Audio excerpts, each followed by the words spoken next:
कर्पूरगौरं करुणावतारं संसारसारं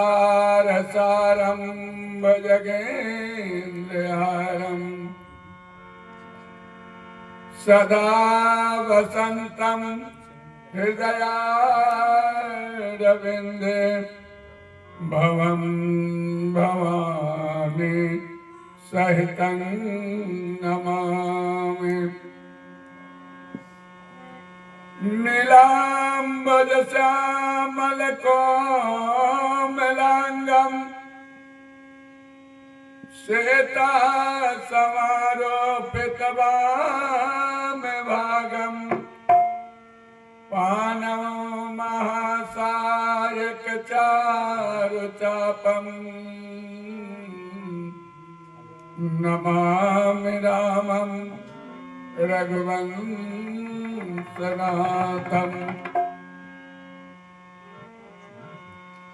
अतुलितबलधामं हेमशैलावदेहं धनुजवनकृशानं ज्ञाननामाग्रगण्यम् सकलगुणनिधानं वानराणामधीशं रघुपतिप्रियभक्तं वातजातं नमामि। वंशे विभूषितकरानवनीरदाभात पीताम्बरादरुणबिम्बफलोदरास्तात् पूर्णेन्दुसुन्दर मुखादरविन्दनेत्रा कृष्णात् परमत् किमपि त्वमहं न जाने।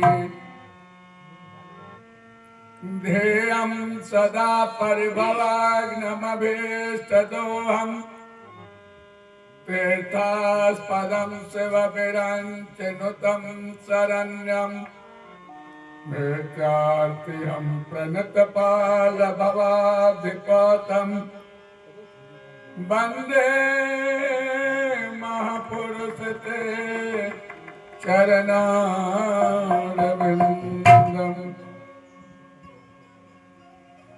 प्रेम से बोलिए भागवत भगवान की जय। व्यास जी महाराज की जय। सुखदेव जी महाराज की जय। भागवत महापुराण की जय। तो आइए हम सब मिलकर के प्रभु का नाम संकीर्तन रूपी प्रेम पुष्प प्रभु के चरणों में अर्पित करते हैं।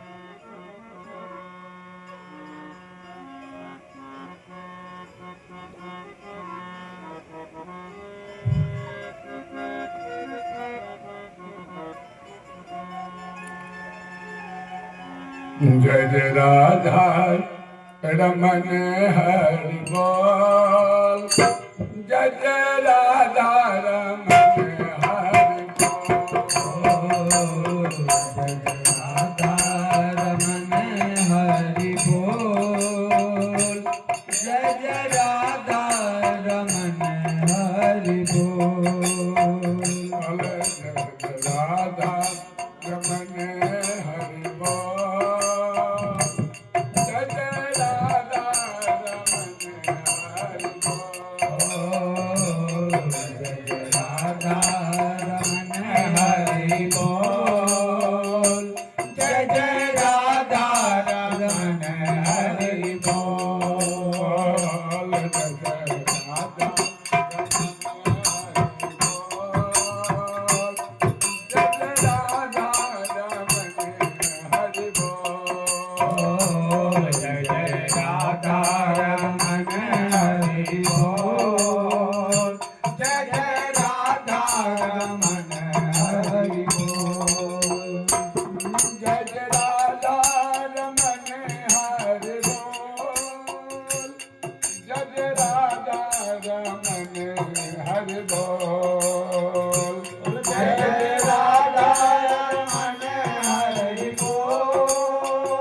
जय जय राधा रमन हरि बोल।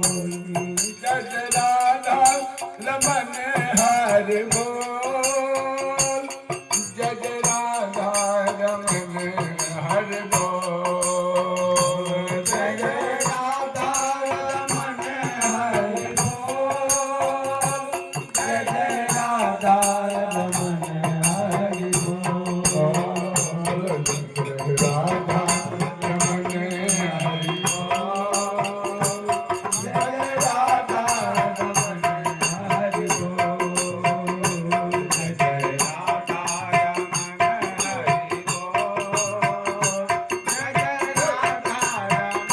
हरि बोल।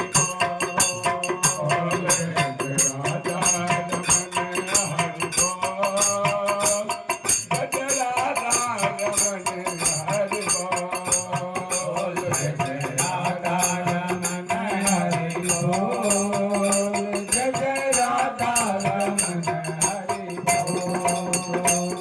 हरि बोल हरि बोल हरि बोल हरि बोल हरि बोल हरि बोल हरि बोल बोल बोल हरि बोल हरि बोल हरि बोल हरि बोल हरि बोल हरि बोल हरि बोल हरि बोल हरि बोल हरि बोल हरि बोल हरि बोल हरि बोल हरि बोल हरि बोल बोल बोल हरि बोल हरि बोल हरि बोल हरि बोल हरि बोल हरि बोल हरि बोल हरि बोल।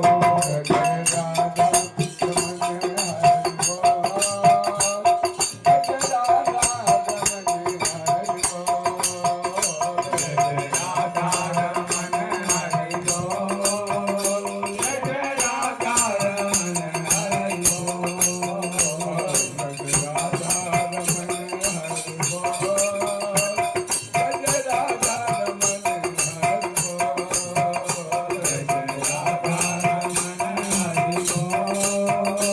जय राधा रमन हरि जब के बांसुरी बजते थे वृंदावन में बसैया के करो सारे मुरली के या मुरली धरे कन्हैया के जहाँ में चलता था कानन कटुकी गौर समान से जय वहाँ होती थी नटवर के मुरली की तानों से। जय जय राधा रमन हरि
जनम मोह दे दियो वृंदावन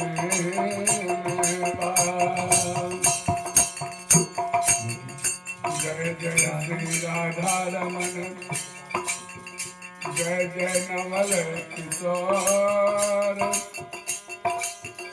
जय गोपीश चोर प्रभु जय जय माखन चोर जय जय राधा रमन हरि बोल जय जय राधा रमन हरि बोल जय जय राधा रमन हरि बोल जय राधा रमन हरि बोल जय जय राधा रमन हरि बोल जय जय राधा रमन हरि बोल जय जय राधा रमन हरि बोल जय जय राधा रमन हरि बोल जय जय राधा रमन हरि बोल जय जय राधा रमन हरि बोल जय जय राधा रमन हरि बोल जय जय राधा रमन हरि बोल जय जय राधा रमन हरि बोल जय जय राधा रमन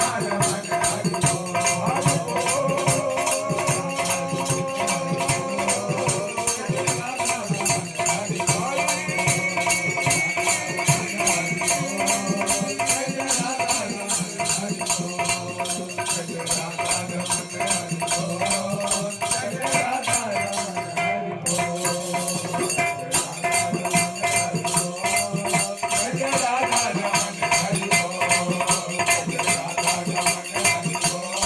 जय जय राधा रमन हरि बोल जय जय राधा रमन हरि बोल जय जय राधा रमन हरि प्रेम से बोलिए कृष्ण कन्हैया लाल की जय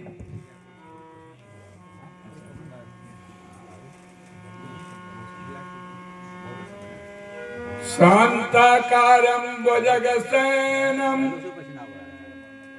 पद्मनाभं सुरेशं विश्वाधारं गगनसदृशं मेघवर्णं शुभांगं लक्ष्मीकान्तं कमलनयनं योगीरभिव्य नगम्यं वन्दे विष्णु भवभयहरणं सर्वलोकैकनाथं सर्वलोकैकनाथं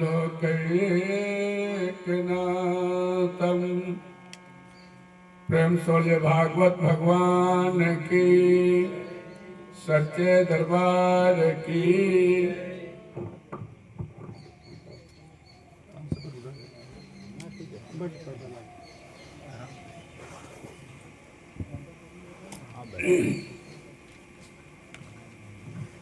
शांत चित्त मुद्रा में जल के ऊपर नागों की सज्जा पर विराजमान जिनके नाभि प्रदेश से कमल का पुष्प खिला है और उस पुष्प के मध्य में भगवान ब्रह्मा विराजमान है जो समस्त विश्व को धारण करने वाले खुले आकाश में जिनके शरीर का रंग मेघवर्ण के समान है,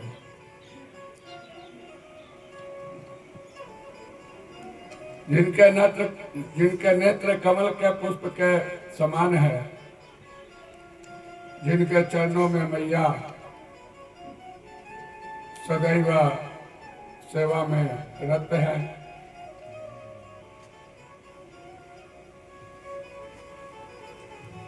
वैसे अनंत अनंत कोटि ब्रह्मांड नायक श्री भागवत भगवान के चरणों में कोटि कोटि प्रणाम और आप सभी श्रोताओं, विद्वतजन, विप्रगण या YouTube के माध्यम से जो भी इस कथा को श्रवण करते होंगे, मैं उन सभी को व्यासपीठ से नमन करता हूँ। प्रेम से बोलिए राधे राधे। राधे राधे।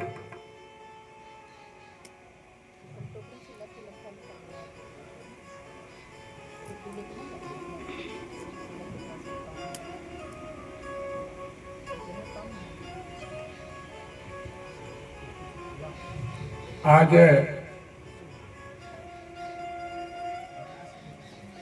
हम सब यहाँ पंचम दिवस का कथा में प्रवेश करने जा रहे हैं। इसके पहले कल है चतुर्थ दिवस की कथा, जिसमें कन्हैया का अवतार हुआ, बलराम जी का प्राकट्य हुआ, हमारे विंध्यवासिनी देवी मैया का भी प्राकट्य हुआ।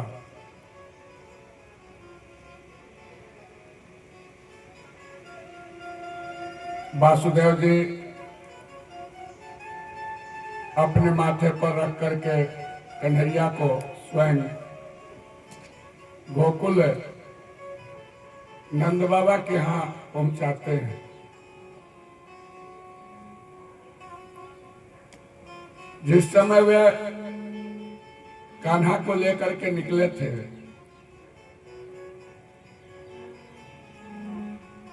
उस समय भाद्रपद मास के कृष्ण पक्ष अष्टमी तिथि था और उस अष्टमी को अर्धरात्रि में हमारे गोपाल जी को वासुदेव जी लेकर के जा रहे थे। बीच में जमुना जी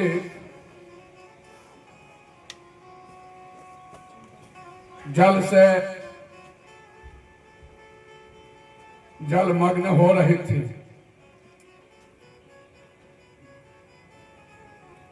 उफन रही थी, क्योंकि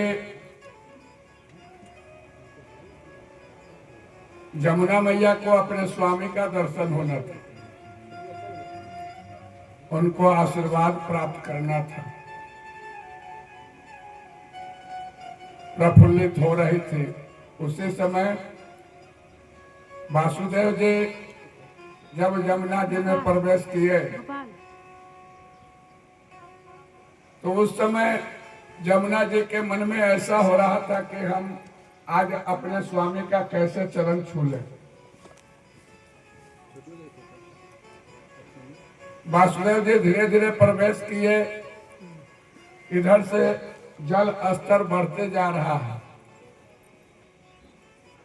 और वासुदेव जी धीरे धीरे भीतर की तरफ जा रहे हैं। यहाँ मैया को तो मन में होर मचा हुआ था कि हम अपने स्वामी का पैर छुए। अब वासुदेव जी देख करके घबराने लगे। अब वे अपने परमात्मा को याद करने लगे कि प्रभु, क्या मुझे इसमें डूबना पड़ेगा? परमात्मा स्वयं अपना दाहिना पैर उस टोकरी से निकाल करके जमुना जी को स्पर्श कराती है और जमुना जी जब स्पर्श कर लेती है तो परमात्मा जमुना जी से कह रहे हैं कि अरे बावली, तुम्हें पता नहीं है हमारे पिताजी हैं मेरे पिताजी तेरे तो ससुर जी हुए, और ससुर जी के सामने इतनी उतावली हो रही है, लाज तो लगना चाहिए। जमुना जी तुरंत शर्मा जाती है और धीरे धीरे धीरे धीरे जमुना जी का जल स्तर जो है तो इतना कम हो जाता है, इतना कम हो जाता है कि वासुदेव जी के घुटने के नीचे हो जाती है। वासुदेव जी भगवान का कृपा मानते हुए उस पार गए जहां जसोदा मैया नींद में सोई हुई है और मैया के पास में जो जोग माया थे विंध्यवासिनी माता, वो जन्म लेकर के अब उसी बिछावन पर पलंग पर वो खेल रही थी। कारण के विंध्यवासिनी माता को अपने प्रभु का, कन्हैया का दर्शन करना था। वो भी विह्वल हो रहे थे कि कब स्वामी का दर्शन हो जाए। कारण कि जब यहाँ कन्हैया आ जाएंगे और हम यहाँ से चली जाएगी तो फिर दर्शन करने के लिए सोचना पड़ेगा। लेकिन आज तो दोनों का एक जगह मिलन होने जा रहा है।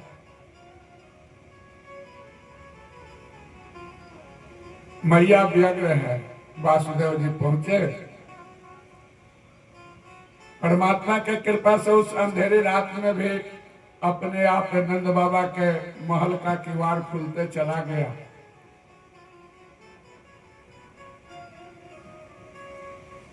वासुदेव जी वहां पहुंच करके कन्हैया को रखते हैं और मैया विंध्यवासिनी मैया यानी जोग माया के स्वरूप वो बालिका को उठाते हैं। जिस समय वासुदेव जी उस बालिका को उठा रहे थे, उस समय मैया जोग माया और कृष्ण दोनों अपना नेत्र को मिलाए, एक दूसरे को देखे और मन ही मन एक दूसरे को अपना बात कह डाले। मैया भी प्रणाम की परमात्मा को कि प्रभु आज आपका आगमन हो गया और आपने जो मुझे आज्ञा दी है मैं उसके लिए प्रेरित हूं। ऐसा कह करके वासुदेव जी के साथ जोग माया चल पड़ी। जिस समय वासुदेव जी कंस के कारागृह से निकले थे, उस समय भी यही करामात हुआ था कि जैसे ही परमात्मा का अवतार हुआ तो वहां के जितने भी प्रहरी जो थे, जो सिपाही थे, सब के सब सो गए, निंदा गया और जेल का जितना दरवाजा था सब खुल गया। और ये जो दरवाजा खुला तो जब तक वहां से वासुदेव जी लौट करके नहीं आए तब तक ये दरवाजा खुला रहा और किसी को यहाँ तक भान भी नहीं हुआ कि इसके बीच में हुआ क्या। परमात्मा का अवतार हुआ, वासुदेव जी टोकरी में लिए लेकर के गए कहा मथुरा से गोकुल, और गोकुल से फिर बालिका को लेकर के जब पहुंचे जेल में, तो जैसे जेल के अंदर प्रवेश किए तो एक एक करके सारा गेट बंद होने लगा।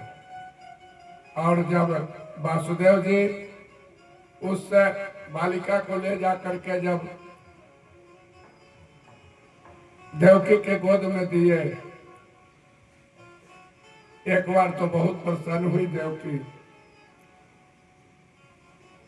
तब तक जोग मैया बालिका के रूप में जोर जोर से बच्चों की आवाज में कि हाँ करने लगी। तब जेल के जितने भी सिपाही थे सबके सब जगह सबका नींद खुला तो सिपाही लोग कहने लगे कि अरे देखो देखो, देवकी का 8वां संतान तो हो गया, तुरंत राजा को सूचना दो। और राजा को जाकर के सूचना दिया। राजा वहां कंस वहां से दौड़े दौड़े आया और देवकी के गोद से वह बालिका को छीन करके जैसे ही मारने के लिए वो उद्यत हुआ, वह चाहा कि एक पत्थर पर पटक दिया जाए ताकि इसका प्राण पखेरु उड़ जाए। लेकिन वो पटकने के चक्कर में जिस प्रकार हाथ ऐसे किया ऊपर की तरफ, वह बालिका उसके हाथ से छूट गई। अब वह आकाश मंडल में जाने लगी। आकाश मंडल से आकाशवाणी हुआ कि अरे कंस, तू मुझे क्या मारेगा? तेरे को मारने वाले गोकुल में अवतार ले चुके हुए हैं, गोकुल में खेल रहे हैं। अब कंस को मालूम हो गया कि यह जो 8वां संतान था वो भी हाथ से चला गया, यानी कि हम अपने मृत्यु को मिटा नहीं सके।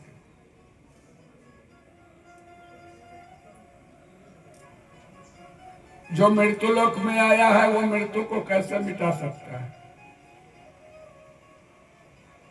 जब भगवान अपना मृत्यु नहीं मिटा सके। भगवान राम जी को भी साकेत धाम जाना था, चारों भाई मृत्यु लोक से गए, भगवान कृष्ण भी गए। जो जो यहाँ आकर के मृत्यु लोक में जन्म लिया सबको जाना है, लेकिन आज एक कंस ऐसा मूढ़ है, ऐसा मूढ़ व्यक्ति है कि वो सोचता है कि हम अजर अमर हो जाए। तो इस संसार में अजर अमर होना संभव नहीं है।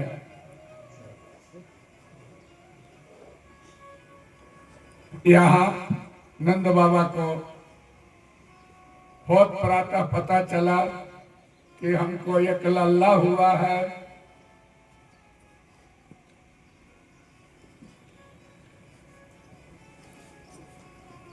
इसके पहले प्रभु को बधाई देने के लिए ब्रह्मांड के जितने भी देवी देवता थे, ब्रह्मादि सब आए थे और भगवान से कह रहे हैं, क्या कह रहे हैं? इसके एक तरफा ये यूं मशहूर हो जाऊंगा मैं, श्याम तुम होगे समा काफुर हो जाऊंगा मैं अगर मांगू कुछ तुमसे तो मुझको तुम देना ना कुछ, वरना फिर प्रेमी नहीं मजदूर हो जाऊंगा। प्रभु आपके बाल लीलाओं को मैं देखने आया हूं, आपसे कुछ पाने नहीं आया। जिस दिन मुझे पाना था उस दिन आपसे विनती किया था, जय जय सुरनायक जन सुखदायक परम तपाल भगवंता, उस दिन किया था। लेकिन आज प्रभु आपका ये दर्शन पाकर के हम सब धन्य हो गए हुए हैं। इसलिए मैं अगर चाहूं तो चाहूं तुझको, मगर तू मत चाहना। प्रभु अगर तू चाहेगा तो फिर आपको हम में भूल करके रह जाना पड़ेगा। तो मैं अगर चाहूं तो चाहूं, पर तू मुझे मत चाहना। अगर तू मुझको चाहा तो मैं मगरूर हो जाऊंगा। ये देवताओं का वाणी है, मैं मगरूर हो जाऊंगा। अगर मैं देखूं तो देखो तुझको, मगर तू मत देखना। आज हम लोग को देखने का बारी आया हुआ है। आप भले अपना नेत्र बंद कर ले, लेकिन आपके स्वरूप को देख करके हम लोग मुग्ध हैं। अगर मैं देखूं तो देखूं तुझको, मगर तू मत देखना। अगर तूने मुझे देखा तो मशहूर हो जाऊंगा। और यहाँ मशहूर किसको होना है? तो कान्हा को होना है, सब देवी देवता को नहीं होना। अगर मैं तर्पू तो दृग बिंदु, अगर मैं तर्पू तो दृग से बिंदु मत टपकना तुम, मगर आंखों से तुम्हारे दूर हो जाऊंगा। इसलिए हे प्रभु, हम लोग के आंखों से जो आंसू गिर रहा है उसको गिरने देना, क्योंकि वह खुशी की आंसू है। आप जो अपना स्वरूप बदल के मेरे यहाँ आए हैं।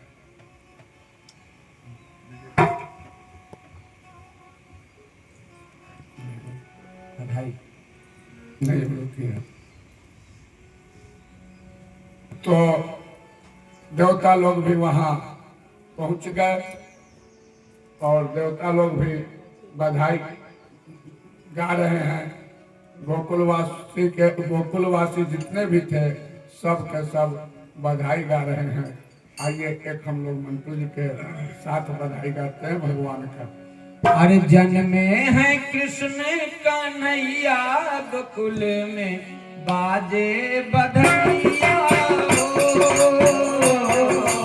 जन्मे है कृष्ण कन्हैया गोकुल में बाजे बधैया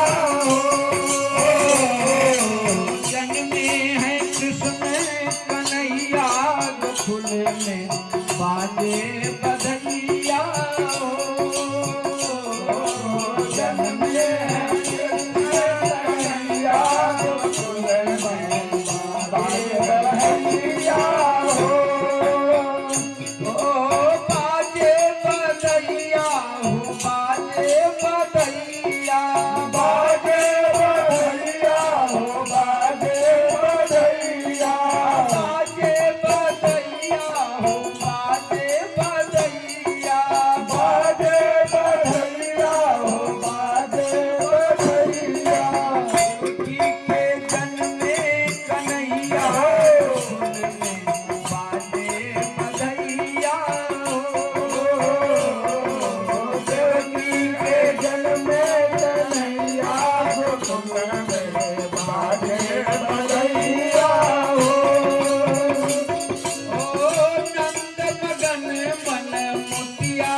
देखो बाज रही घर घर बधैया बधैया बाज रही घर घर बधैया गोकुल में बाजे बधैया देखो बाज रही घर घर सहनैया गोकुल में बाजे बधैया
गोकुल में बाजे बधैया हो। गैया पछरुआ ये खूब कुलाचे, गैया पछरुआ ये खूब कुलाचे। गोपी बाल मगन हुई नाचे, गोपी बाल मगन हुई नाचे। देखो देखो घर घर में, देखो घर घर में बाधैया गोकुल में बधैया हो। देखो घर घर में बाधैया गोकुल में बधैया हो। बाजे बधैया हो, बाजे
बधैया,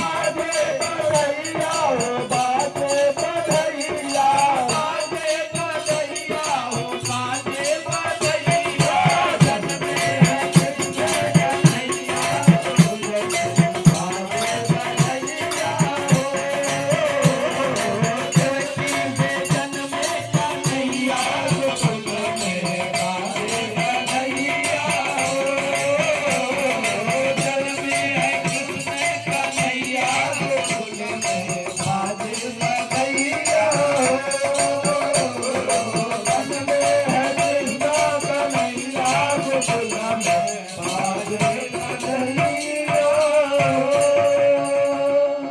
प्रेम से बोले कृष्ण कन्हैया लाल की जय, नंद बाबा की जय, यशोदा मैया की गोकुल धाम की जय।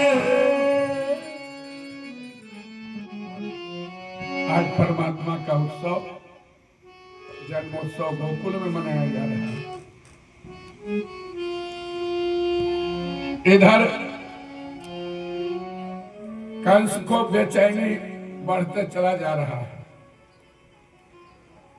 कारण कि उसके हाथ से जो 8वां संतान था वो तो छूट गया था, और फिर आकाशवाणी हो गया कि अरे तू मुझे क्या मारेगा, तेरे को मारने वाला तो गोकुल में खेल रहा है। अब कंस कहने लगा कि अरे कब जन्म ले लिया वो, तो यहां वाला कौन था?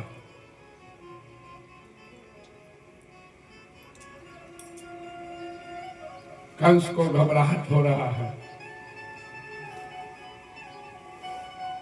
इतना घबरा गया, इतना घबरा गया कि अपने घर में, अपने परिवार में सबको बेचैनी होने लगा कि अरे भाई बात क्या है। राजा बहुत घबरा रहे हैं, उनके स्वजन परिजन जो भी थे सब पूछने जा रहे हैं कि राजन आपके घबराहट का कारण क्या है। उनकी बहन आई थी पुतना,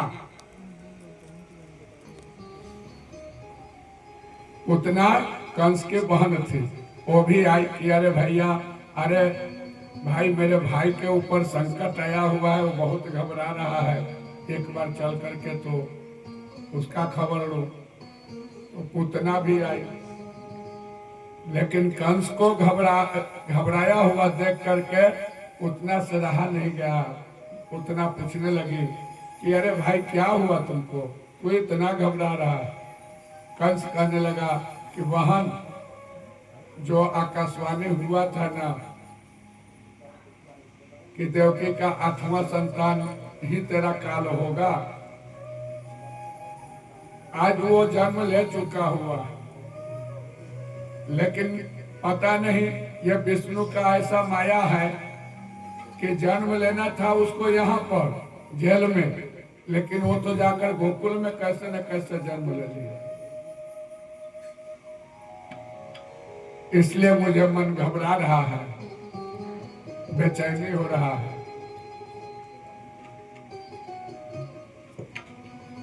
हम चाह रहे हैं कि वह किसी भी तरह मारा जाए।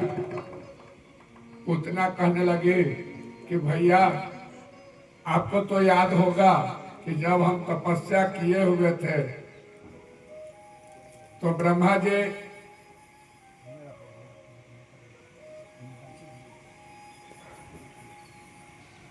यह वरदान दिए थे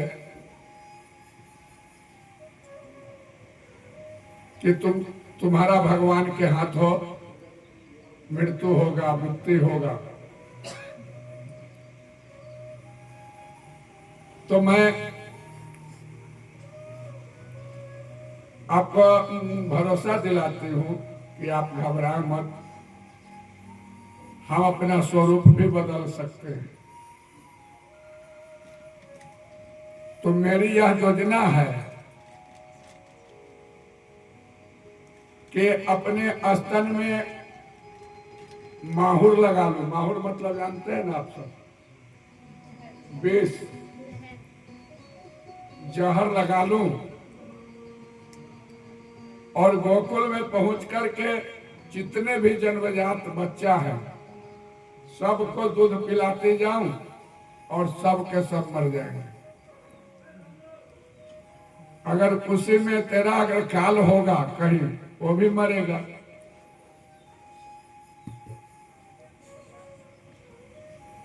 कंस कहने लगा कि बहन अगर ये संभव है तो करो, फिर उपाय तो करना पड़ेगा। उतना खूब सुंदर सा अपना रूप बनाई, सुंदरी बन गई, दोनों स्तन में विष लगा दी और विष लगा करके गोकुल में प्रवेश कर गए।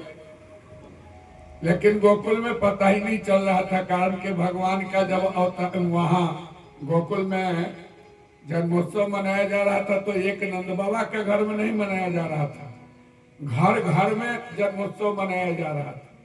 लगता था कि यहीं कोई बालक हुआ। अब उतना भरमने लगे कि आखिर किस घर में काल का जन्म हो गया। वहां से वो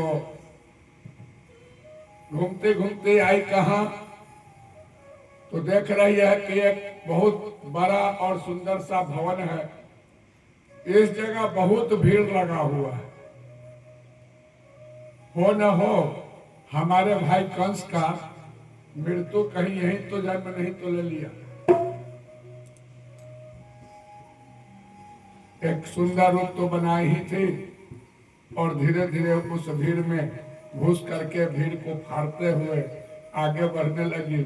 लोग भी सुंदरी स्त्री को देख करके सोचने लगे कि इनका कोई रिश्तेदार होंगे नंद बाबा के। वे आ रही है, भाई रास्ता साफ करो, इनको जाने दो, जाने दो।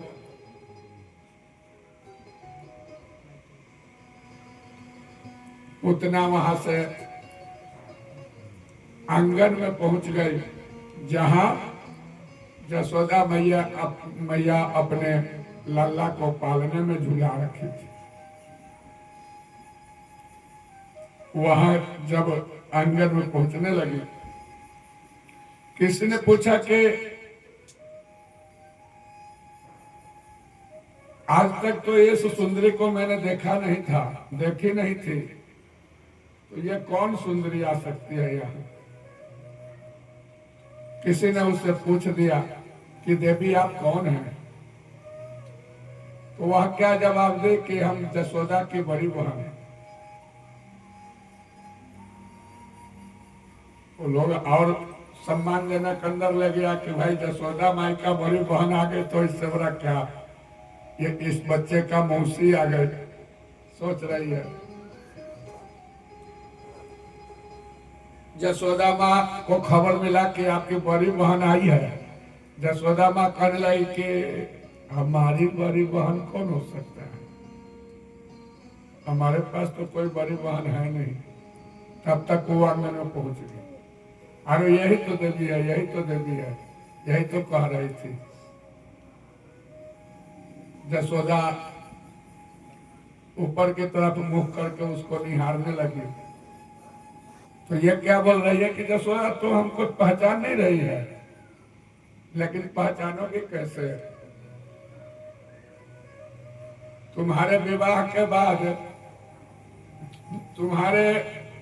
हमारे विवाह के बाद में तेरा जन्म हुआ। तुम एक मुझसे छोटी है। तुम्हारा जन्म के पहले ही मेरा विवाह हो गया और तब से आज तक आना जाना नहीं हुआ, तो तू कैसे पहचान पाओगी? आज मुझे पता चला है कि तुम्हारे विवाह के बहुत दिन बाद में आज तुझे लाला प्राप्त हुआ है, पुत्र हुआ है। तो मुझे भी बहुत खुशी हुआ, मैं वहां से चल चुकी हूँ कि कुछ मैं भी बधाई दे करके आ जाती। जसोदा मैया मनी मन विश्वास कर जाते कि हो सकता है, पता नहीं है, कोई दूर दूर के रिश्ते में होगी। लल्ला कहाँ है, लल्ला कहाँ है, मुझे थोड़ा लल्ला दिखाओ, लाओ गोद में रखूं। अब लल्ला को पालकी से उठा ली उतना और लगी ले ले ले ले ले ले ले, ले करके खिलाना शुरू कर दी। कन्हैया रोने लगे। ये खूब खिलाते खिलाते अपना अस्त्र निकाल करके कन्हैया के मुख में डाल दी। अब कन्हैया मुख में स्तनपान प्रारंभ कर दिए।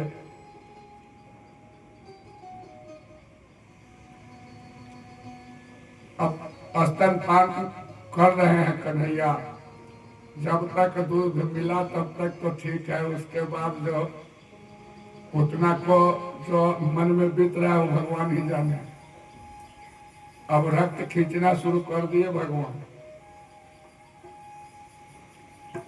अब उतना जबरदस्ती कन्हैया को हटाना चाह रही है रास्तन से, लेकिन भगवान क्या कह रहे हैं कि आज तक हम तो किसी को पकड़ना नहीं चाहते, और जिसको पकड़ लेते हैं उसको तो फिर छोड़ना नहीं चाहते। उतना हम तुमको कैसे छोड़ दें?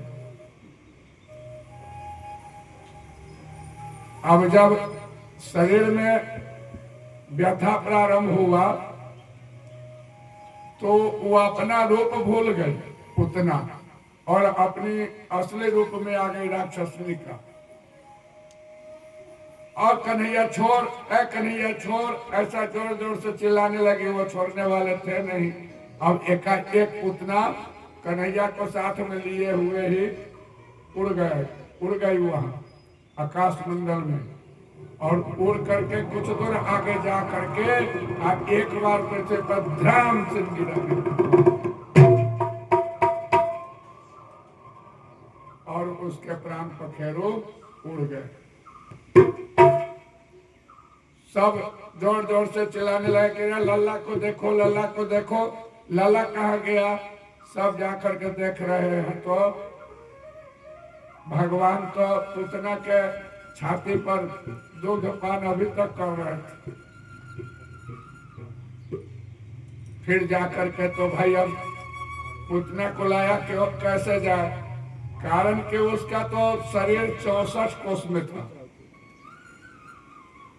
64 कोष जानते हैं ना कितना बड़ा होता है? इतना लंबा चौड़ा उसका शरीर। 16 कोष का उसका चौड़ाई था, 8 कोस ऊंचाई था। अब 8 कोस ऊंचा का मतलब हो गया 24 किलोमीटर ऊपर चढ़ना है। किलोमीटर में 24 मीटर का तो बात ही छोड़ दीजिए, अब चढ़ा कैसे जाए उतर कन्हैया उसके शरीर पर वो बैठे हुए हैं और बैठ करके अब हंस करके सबको दिखा रहे हैं। फिर उस जगह गांव से सीढ़ी मंगाया गया और सीढ़ी के ऊपर जब सीढ़ी लगाया गया तो एक आदमी जाकर के कन्हैया को पकड़ा और कन्हैया को पकड़ के फिर सीढ़ी से लेकर के नीचे आया। यशोदा मैया तुरंत गोद में लेकर के अपने लाला को खिलाने लगी, छाती से लगाने लगी कि अरे क्या बात है, तेरे ऊपर तो आज प्रथम संकट आ गया, तू जन्म लिया नहीं तब तक संकट हाजिर हो गया। तो वो जो पूतना थी वो कौन थी? अकारण भगवान किसी के साथ नहीं जाते, अकारण किसी को मारते नहीं है, अकारण किसी को प्यार नहीं करते। इसके पीछे कुछ न कुछ कारण छुपा हुआ रहता है। तो यह जो पूतना जो थी ना, यह राजा बलि की बेटी थी। जो कल हमने चर्चा किया था राजा बलि का, जो भगवान वामन के रूप में आकर के भिक्षा मांगे थे, यह चर्चा कल ही किए थे ना। तो जब भगवान वामन के रूप में जब पहुंचे वहां, तो ये राजा बलि की जो बेटी थी रत्नमाला, वो देख करके मोहित होने लगी और मनी मन सोचने लगे कि काश ये ब्राह्मण पुत्र अगर मेरा पुत्र होता तो मैं इसे आनंद पूर्वक अपना दूध पिलाती।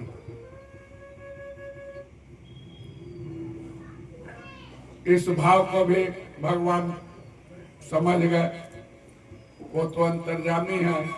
वे मनी मन आशीर्वाद दिए कि चलो एक दिन समय आएगा तुम्हारा यह भी इच्छा पूर्ण करूंगा।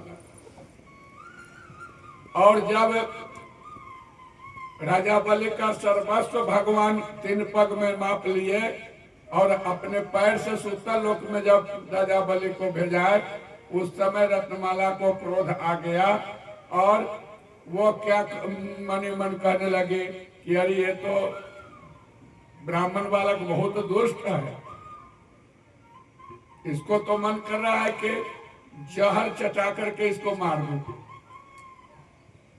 अब ये दोनों बात भगवान रत्नमाला के भाप गए और मनी मन आशीर्वाद दिए कि चलो मेरा जब गोकुल में जन्मोत्सव मनाया जाएगा उस समय तू आ जाना। ये जो तेरे पास ये दोनों जो इच्छाएं हैं उनको जरूर पूरा कर दूंगा। आज वही रत्नमाला पुतना के रूप में आ रखी थी। अब इतना विशाल का शरीर गिर गया गोकुल में, भाई क्या किया जाए? तो उसको आरी से कटवाया गया, खंड खंड करवाया गया, अब फिर उसको अग्नि में जलाया गया। जब अग्नि में वो जलने लगी तो उससे दुर्गंध नहीं, जो धूप का सुगंध होता है वैसा सुगंध आने लगा। इसमें विद्वानों का मत है कि भाई उसके शरीर में सुगंध क्यों न हो, कारण कि जिसके शरीर में स्वयं कन्हैया मुख लगा दिया, दूध पान किया। इस प्रकार पूतना का वध हुआ। प्रेम से बोले कृष्ण कन्हैया लाल की।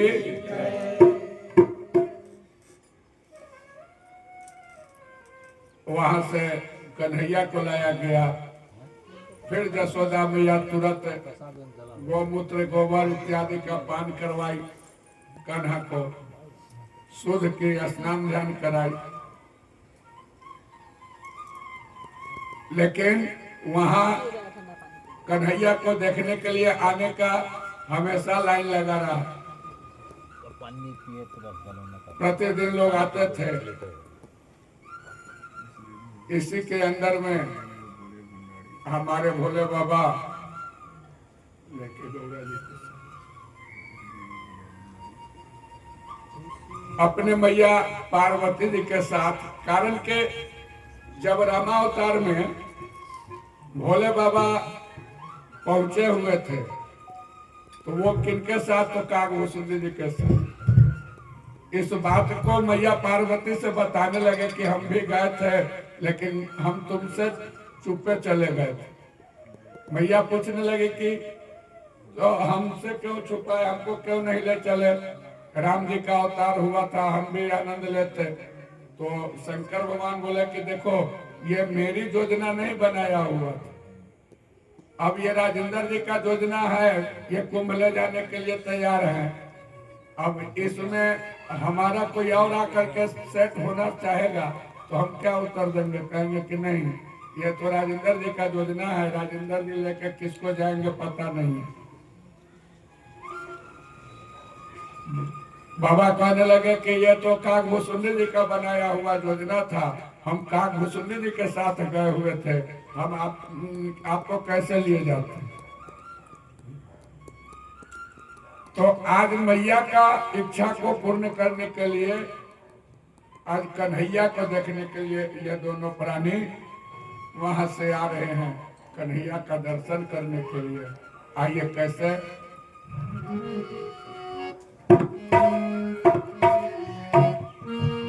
अरे लेके गौरा जी को साथ, भोले भाले भोलेनाथ काशी नगरी से आया।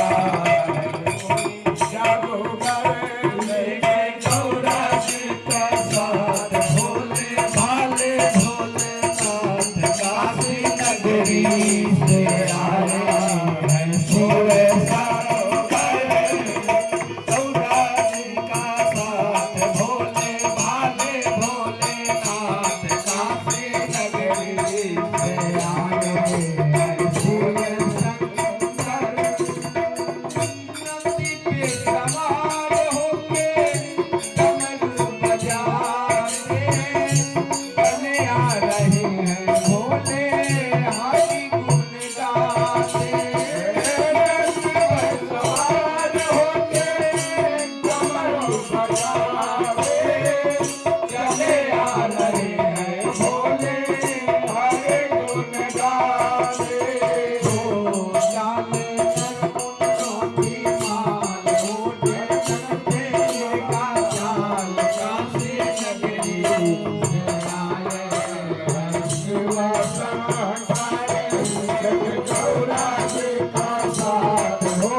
नगरी